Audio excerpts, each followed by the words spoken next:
Tuhan firman-Mu ajaib, kekal meski gunung menghilang.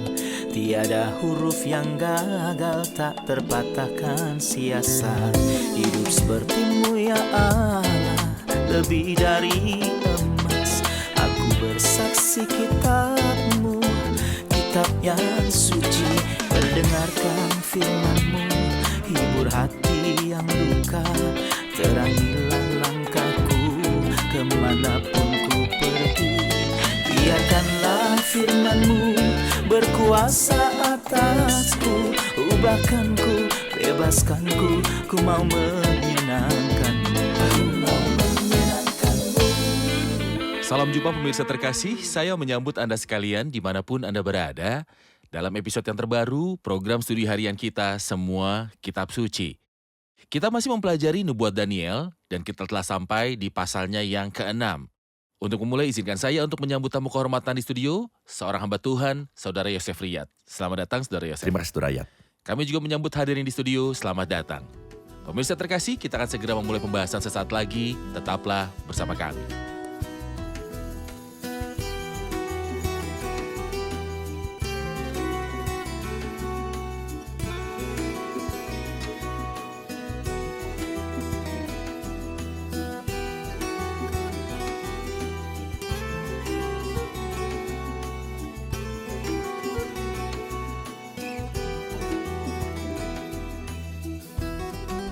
Berjumpa lagi, Saudara Yosef. Terima kasih. Pasal 6 adalah awal dari era baru dan seorang raja baru bernama Darius. Kita ingin tahu bagaimana gambaran tentang Raja Darius sebelum kita mulai membaca beberapa bagian dari pasal 6. Seperti yang kita lihat dalam pasal 2 dalam pergantian 4 kerajaan pada zaman-zaman bangsa-bangsa non-Yahudi, dia mulai dengan kepala dewa Nebukadnezar dan kerajaan orang Kasdim.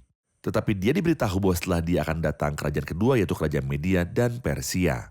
Di sini kita melihat raja pertama kerajaan Darius orang Media yang datang untuk menggantikan kerajaan sebelumnya yang telah berakhir. Memang seperti yang kita ketahui dari kitab ini bahwa Allah memecat raja dan mengangkat raja. Seorang raja yang terbukti gagal sehingga Tuhan menyingkirkannya dengan perintah ilahi. Belzazar dibunuh dan Darius datang supaya dia diberikan kesempatan. Tapi kita akan tahu bahwa patung yang sama akan diulang 4 kali dan kegagalan selalu terjadi pada manusia sampai kerajaan anak manusia datang. Atau dalam bahasa Yeskiel pasal 21, sampai ia datang yang berhak atasnya, maka Allah akan memberinya kekuasaan, yaitu Kristus. Jadi kita akan menyelidiki kerajaan kedua, awal dari kerajaan yang kedua yang menurut patung zaman bangsa-bangsa, dada dan lengan dari perak. Di mana setelah kepala dari emas, kerajaan Babel yang berakhir pada malam kejatuhan pembunuhan Raja Belshazzar. Benar. Lalu berkenanlah Darius mengangkat 120 wakil-wakil raja atas kerajaannya. Mereka akan ditempatkan di seluruh kerajaan. Membawahi mereka, diangkat pula 3 pejabat tinggi, dan Daniel salah satu dari antara ketiga orang itu. Kepada merekalah para wakil-wakil raja harus memberi pertanggungan jawab, supaya raja jangan dirugikan. Maka Daniel ini melebihi para pejabat tinggi dan para wakil raja itu karena ia mempunyai roh yang luar biasa. Dan raja bermaksud untuk menempatkannya atas seluruh kerajaannya. Kemudian para pejabat tinggi dan wakil raja itu mencari alasan dakwaan terhadap Daniel dalam hal pemerintahan, tetapi mereka tidak mendapat alasan apapun atau sesuatu kesalahan sebab ia setia dan tidak didapati sesuatu kelalaian atau sesuatu kesalahan padanya. Maka berkatalah orang-orang itu, kita tidak akan mendapat suatu alasan dakwaan terhadap Daniel ini kecuali dalam hal ibadahnya kepada Allahnya.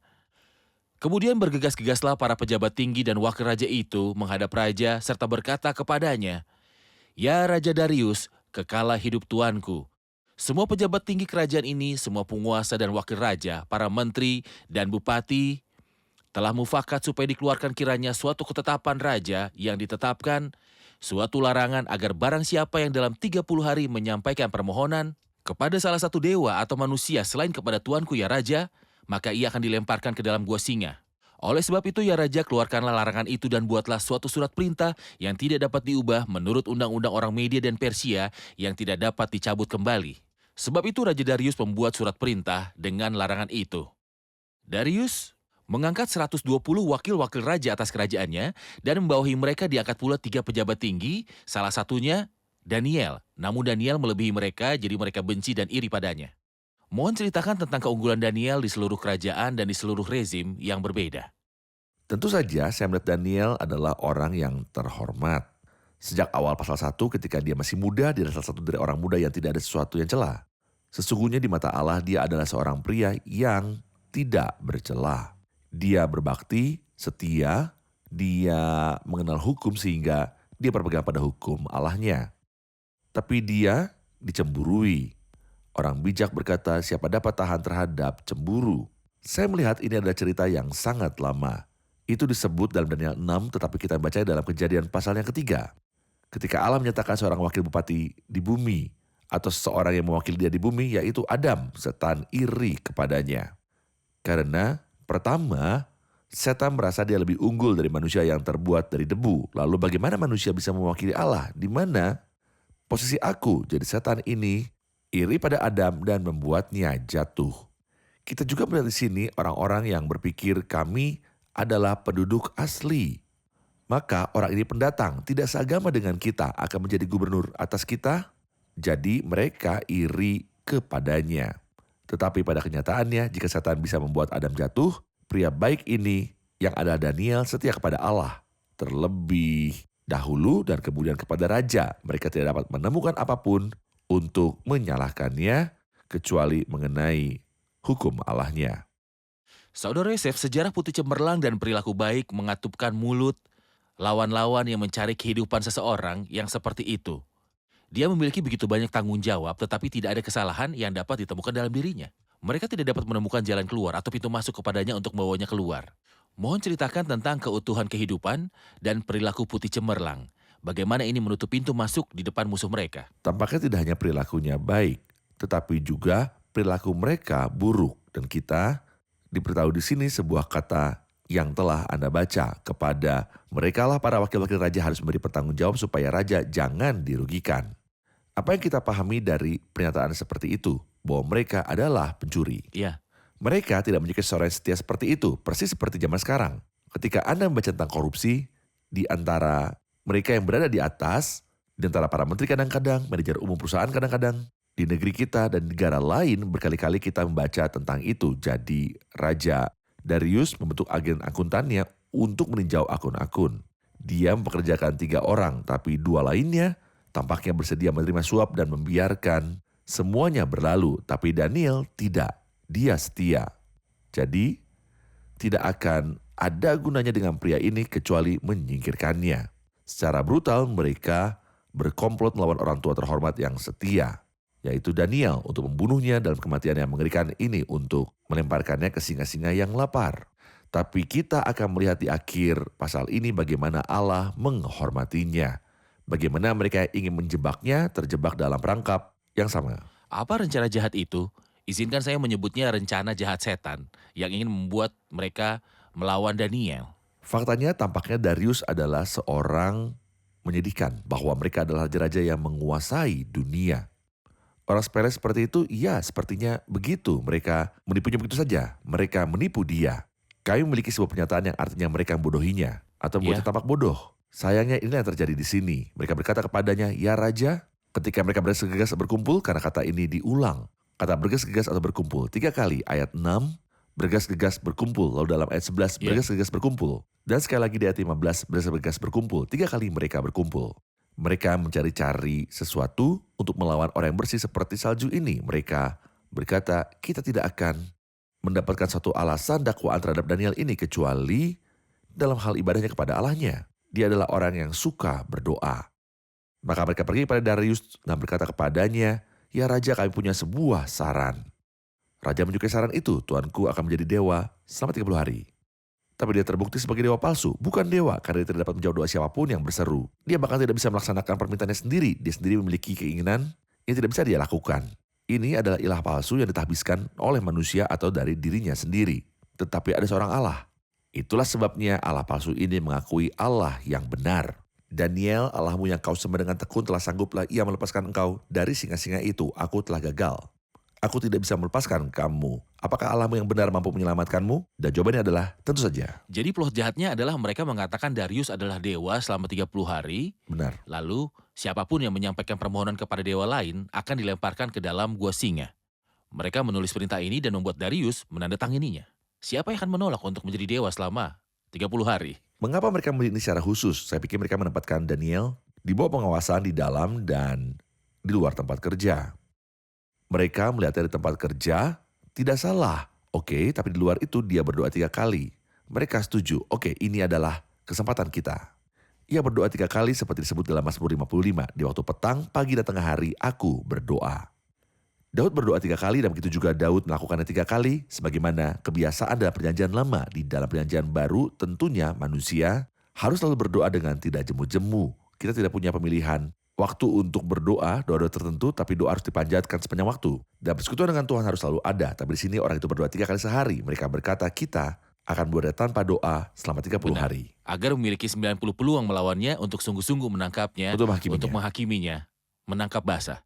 Kita saksikan laporan dan kembali untuk menjawab pertanyaan hadirin. Zaman Nebukadnezar ditandai dengan penganiayaan orang-orang beriman. Sementara masa penggantinya Belshazzar ditandai dengan toleransi beragama dan mengejar kesenangan atau memajakan diri dalam kesenangan-kesenangan. Secara umum kita menemukan bahwa dalam sejarah dunia, zaman sekarang sangat mirip dengan zaman Belshazzar si jahat. Di banyak negara, bahkan walau orang tidak dianiaya di sana, kita menemukan Allah disakiti dengan satu cara atau cara lain. Kita dapat melihat patung itu dalam perjamuan besar yang dibuat Belshazzar, di mana dia menggunakan perabot-perabot bait suci.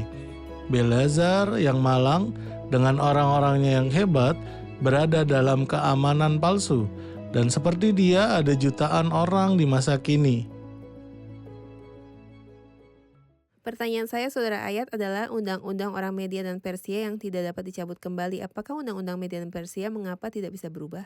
Berikan gambaran tentang undang-undang media Persia dan mengapa itu tidak dicabut kembali. Ini menunjukkan kepada kita perbedaan antara kerajaan sebelumnya dan yang ini. Atau apa yang kita lihat di pasal 2, penurunan nilai logam-logam sampai yang terendah. Iya. Dari emas ke perak, ke tembaga besi, jelas bahwa kepentingan kualitatif menurun dengan penurunan nilai logam-logam. Inilah yang terjadi dalam bentuk pemerintahan. Karena Nebukadnezar adalah seorang pemerintah mutlak. Dibunuhnya lah siapa yang dikehendakinya, dan dibiarkannya hidup siapa yang dikehendakinya tanpa keraguan. Jadi yang ini harus dibunuh, dia dibunuh, dan yang ini harus hidup. Dia hidup, tetapi media Persia tidak memiliki kuasa absolut ini. Karena kita beranjak dari emas ke perak, mereka memiliki sebuah undang-undang. Undang-undang ini bahkan raja sendiri tidak dapat melanggarnya.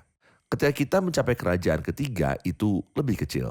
Sampai kita mencapai yang keempat, kita menemukan kesaraan, kesedihan, dan kemunduran. Ketika Pilatus menilai bahwa Kristus tidak bersalah, tetapi karena dia ingin memuaskan rakyat tanpa memperdulikan hukum, tidak ada hukum, dia setuju untuk menyalibkan Kristus. Karena orang banyak dan rakyat Mereka menggerakkan dia. Dia ingin melakukan apa yang bisa menyenangkan rakyat. Jadi dia menghukum Kristus untuk disalibkan. Ini menunjukkan kepada kita bahwa kerajaan-kerajaan mengalami penurunan dari buruk menjadi lebih buruk selama itu. Sampai pemerintahan Kristus datang, sesungguhnya seorang raja akan memerintah menurut kebenaran dan pemimpin akan memimpin menurut keadilan. Saudara Yosef, Anda menyinggung bahwa Daniel berdoa 3 kali sehari.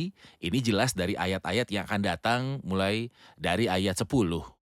Saya ingin bertanya, pekerjaan Daniel tidak mudah di kerajaan karena dia adalah seorang gubernur yang membawahi lebih dari 120 wakil raja dan ada banyak negara di bawah kendali raja itu yang memberinya sebuah tanggung jawab, maka dia tidak punya waktu. Dalam bahasa sekarang, dia sangat sibuk. Bagaimana dia berhasil menyelaraskan antara pekerjaannya dan meninjau akun-akun serta laporan-laporan sambil mengarahkan 120 wakil raja bersama para gubernur lain dan tetap berdoa 3 kali sehari. Dan mempelajari hukum. Karena dia mengerti dari hukum dari kitab Yeremia jumlah tahun-tahunnya. Bagaimana kita bisa menyeimbangkan antara pekerjaan, belajar, berdoa, ibadah, dan bahkan kelas pemahaman Alkitab? Lihat saudara ayat, kita semua memiliki 24 jam per hari.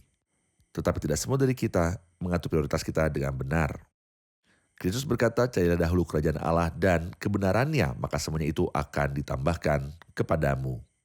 Pertanyaannya adalah, mana saya nomor satukan? Pertimbangkan jalan-jalanmu, demikianlah kata Nabi Hagai, mana yang pertama? Apakah sudah tiba waktunya? Bagi kamu untuk mendiami rumah-rumahmu yang dipapani dengan baik, sedang rumah ini tetap menjadi runtuhan. Apakah itu benar bahwa pekerjaan saya menjadi nomor 1 dan Tuhan berada di nomor 10 atau 100 atau tidak sama sekali? Faktanya orang saleh menjadikan Tuhan nomor 1 sehingga Tuhan memberkati hari mereka. Secara pribadi saya mengalami ini. Pada hari saya mulai dengan duduk bersama Tuhan, saya dan kitabnya. Ini tidak dimulai hari ini karena saya adalah seorang pelayan Tuhan penuh waktu. Tetapi karena saya adalah seorang insinyur ketika saya memprioritaskan Tuhan bahkan. Sebagai mahasiswa di perguruan tinggi, saya dulu memberikan prioritas kepada Tuhan. Saya mengalami berkat di siang hari, Tuhan memberkatinya. Jauhlah hal itu daripadaku. Sebab siapa yang menghormati aku akan kuhormati. Kehormatan berasal dari Tuhan, hormati Tuhan dan Dia akan menghormati Anda. Faktanya tidak ada alasan. Tidak ada. Orang-orang muda yang mengatakan kami tidak punya waktu untuk belajar Alkitab, kami membutuhkan informasi yang cepat. Tidak ada alasan. Orang ini sangat penting, tapi dia mencurahkan waktu untuk mempelajari Alkitab dan juga dia berdoa 3 kali sehari. Banyak raja adalah orang yang saleh. Daud adalah seorang raja, bukan hanya seorang perdana menteri. Dia saleh dan dia punya waktu untuk Tuhan dalam hidupnya. Jadi beri Tuhan prioritas, atur prioritas Anda dengan benar. Ayat 10, demi didengar Daniel bahwa surat perintah itu telah dibuat, pergilah ia ke rumahnya. Dalam kamar atasnya ada tingkap-tingkap yang terbuka ke arah Yerusalem. 3 kali sehari ia berlutut, berdoa serta memuji Allahnya, seperti yang biasa dilakukannya. Lalu orang-orang itu bergegas-gegas, masuk dan mendapati Daniel sedang berdoa dan bermohon kepada Allahnya.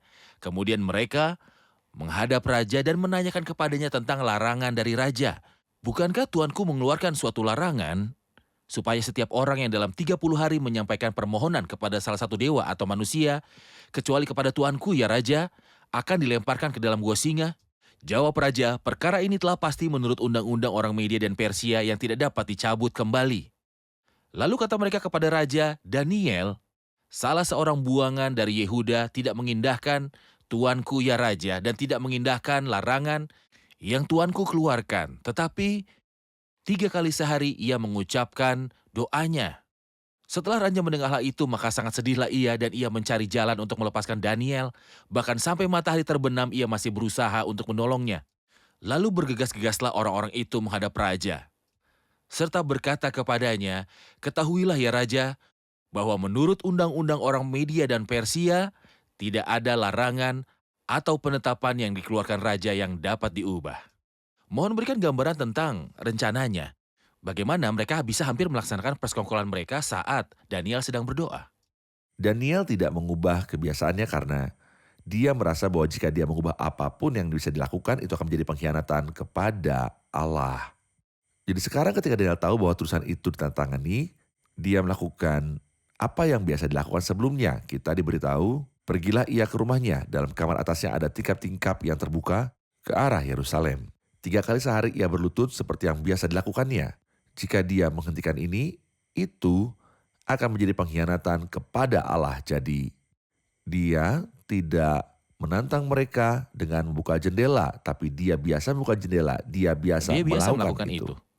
Jadi dia melakukan apa yang biasa dia lakukan. Mengapa dia membuka jendelanya ke Yerusalem? Karena Salomo mengatakan ini ratusan tahun yang lalu pada hari predikasian bait suci. Ini dicatat dalam 1 Raja-Raja pasal 8. Dengarkanlah permohonan umatmu Israel yang mereka panjatkan. Menghadap tempat ini, engkau juga yang mendengarnya di tempat kediamanmu di surga. Tentu saja dalam perjanjian baru kita tidak perlu melihat ke timur atau barat atau ke arah kota tertentu. Tetapi kita melihat ke surga seperti yang Kristus ajarkan kepada kita. Ia menengadah ke langit dan berkata, karena kita berdoa kepada Allah di surga, jadi kita tidak perlu memandang ke Yerusalem karena itu bukan kotanya. Kita tidak memiliki sebuah kota di bumi. Kita memandang ke rumah surgawi kita kepada Allah yang berdiam di surga. Tapi Daniel sebagai manusia yang tinggal di bumi membuka jendelanya. Seseorang mengatakan pernyataan yang bagus. Siapapun yang jendelanya terbuka, mulut singa-singa akan dikatupkan untuk dia. Benar. Tuhan menutup mulut singa karena Benar. Daniel membuka jendelanya ke arah Yerusalem. Anda menyinggung bahwa ketika dia membuka jendelanya ke arah Yerusalem, dia tidak hanya menentukan sebuah arah geografis. Bagi kita dalam doa perjanjian baru, tidak ada arah geografis Ya, sebagai kiblat untuk berdoa. Tetapi ada juga posisi tubuh, karena dia berlutut mengucap syukur. Apakah ada posisi tubuh untuk doa yang dapat kita katakan ini adalah posisi doa yang tanpanya doa tidak baik? sebenarnya posisi apapun bagus. Saya pikir Victor Hugo mengatakan sebuah pernyataan yang bagus. Dia berkata, hati kita harus sujud. Bahkan, jika kita tidak bisa sujud dengan tubuh kita, saya pikir Yunus dalam perut ikan tidak bisa membungkuk. Tapi ketika dia berada di sana, dia berdoa. Apakah doa ini baik? Ya, benar. Itu boleh. Daud suatu ketika duduk di hadapan Tuhan.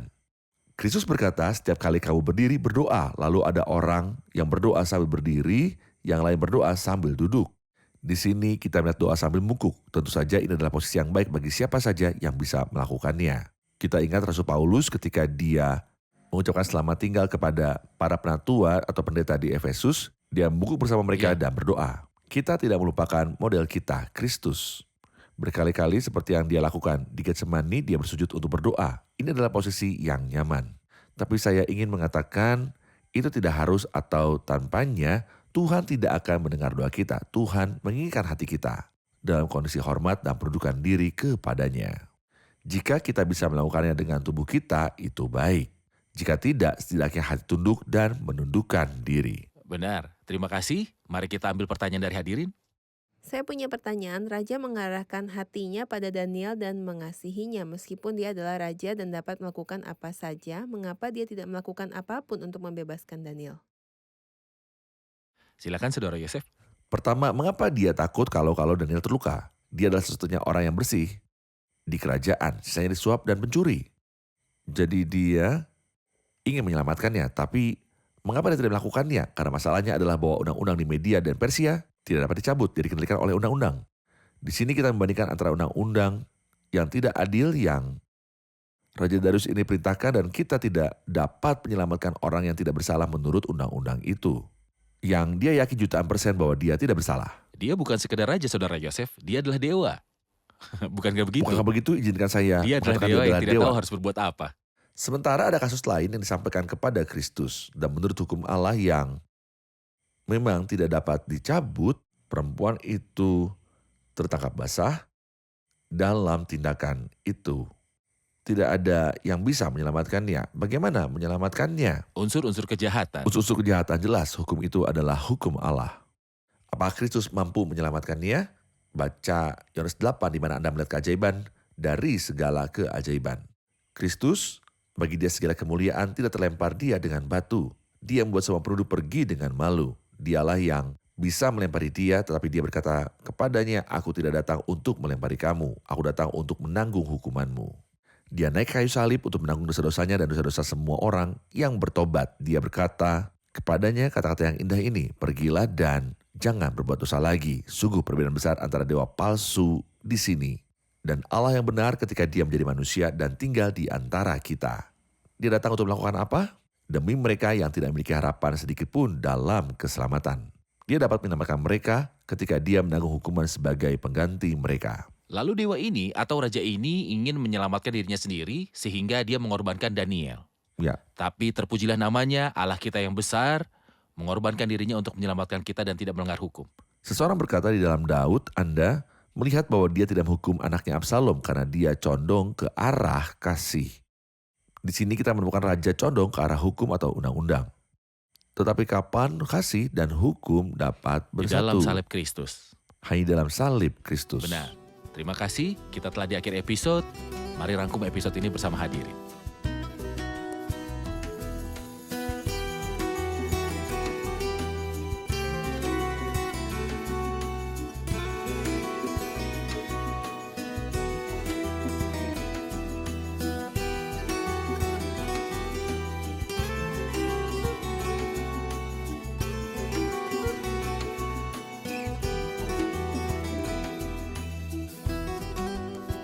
Pasal 6 dimulai dengan berbicara tentang seorang raja bernama Darius, orang Media. Berikan gambaran tentang dia. Raja Darius ini adalah raja pertama kerajaan Media dan Persia. Dia datang setelah jatuhnya kerajaan Babel yang raja terakhirnya adalah Belshazzar. Kerajaan ini diwakili sebagai dada dan lengan dalam mimpi Nebukadnezar. Di sini kita juga melihat penurunan kualitas logam karena dada dan lengannya terbuat dari perak. Dada dan lengan dari perak. Karena dada dan lengannya Dada terbuat dan dari lengan perak. dari perak. Benar. Terima kasih, Saudara Yosef. Benar. Baik. Alkitab berkata, demi didengar Daniel bahwa surat perintah itu telah dibuat, pergilah ia ke rumahnya, dalam kamar atasnya ada tingkap-tingkap yang terbuka ke arah Yerusalem. Dia berdoa menghadap Yerusalem. Apa yang Anda lihat? Ketika Raja Salomo membangun bait suci, selama pendedikasiannya dia meminta Tuhan bahwa jika ada di antara umatnya dimanapun berdoa ke arah Yerusalem, Allah menanggapi mereka, jadi dia melakukan itu. Benar. Ini disebut dalam 1 1 Raja-Raja 8. 8. Ya. Benar. Terima kasih semua, Tuhan berkati. Terima kasih Saudara Yosef, Tuhan Terima kasih. berkati. Pemirsa terkasih, kesetiaan Daniel berlanjut di seluruh kerajaan-kerajaan dan di sepanjang abad karena dia melekat pada hukum Allahnya. Dia juga terikat pada Allahnya hukum.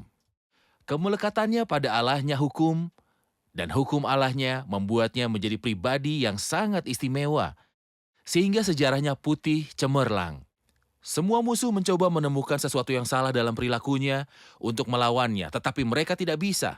Jika ada, pelajaran bagi kita adalah bahwa perilaku dan kehidupan kita menggambarkan ajaran Allah, juru selamat kita.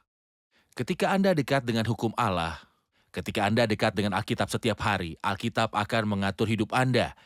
Ketika Anda dekat dengan Allahnya Alkitab, hidupmu yang murni akan menghiasi ajaran Allah, juru selamat kita.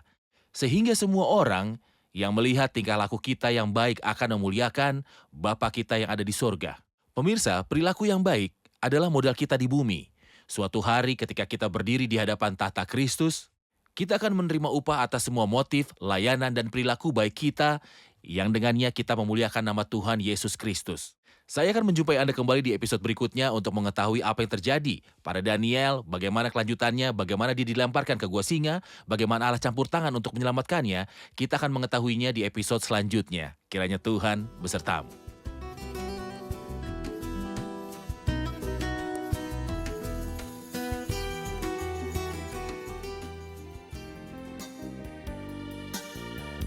مسح الدمع سكيبا من عيون البسطاء نازعا حزن الحزان زارعا فيهم عزاء غافرا كل الخطايا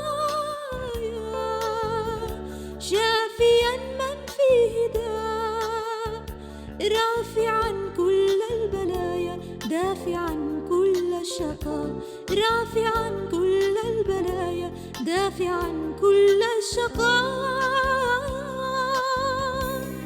يزيح الجبال ينادي تعالى بصوت يهز الضمير يشيع السلام ينير الظلام فيبصر حتى الضرير.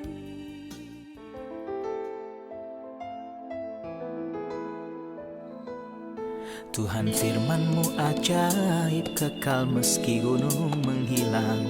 Tiada huruf yang gagal, tak terpatahkan siasat. Hidup seperti-Mu ya Allah, lebih dari emas. Aku bersaksi kitab-Mu, kitab yang suci. Mendengarkan firman-Mu, hibur hati yang luka. Terangilah langkahku kemanapun ku pergi. Biarkanlah firman-Mu berkuasa atasku. Ubahkanku, bebaskanku, ku mau menyenangkan-Mu. Tuhan firman-Mu ajaib, kekal meski gunung. Ubah dan bebaskan aku.